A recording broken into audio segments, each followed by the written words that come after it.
எல்லாருக்கும் வணக்கங்க. இது பார்த்திங்கன்னா விழுப்புரம் மாவட்டம் செஞ்சி தாலுக்காவில் தாங்க இந்த குகை இருக்குது. இது பார்த்திங்கன்னா ஒரு பாறையில்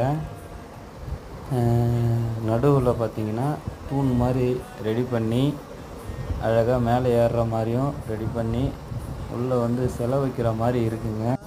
ஒரு பாறை உள்ள மலையில் ரெண்டு பக்கமும் ரெண்டு சிலை வர மாதிரி அழகாக இங்கே பாருங்கள், சிலை பாருங்கள், ரொம்ப அருமையாக இருக்குது. இங்கே பார்த்திங்கன்னா உள்ளே பார்த்திங்கன்னா 3 கருவறை வைக்கிற மாதிரி இடம் இருக்குது. வாங்க பார்க்கலாம். அது பார்த்திங்கன்னா 3 கருவறை மாதிரி இருக்குது. ஆனால் இன்னும் சிலை இல்லை. அதில் இது 2வது கருவறை மாதிரி இருக்குது. ஆனால் அழகாக என்ன பண்ணியிருக்காங்கன்னா ஒரு மலையை ஒரு பாறை மாதிரி அடித்து உள்ளே வந்து ஒரு 20 அடி 30 அடிக்கு உள்ளே அழகாக தூணெல்லாம் ரெடி பண்ணி சூப்பராக செஞ்சுருக்காங்க அந்த காலத்தில்.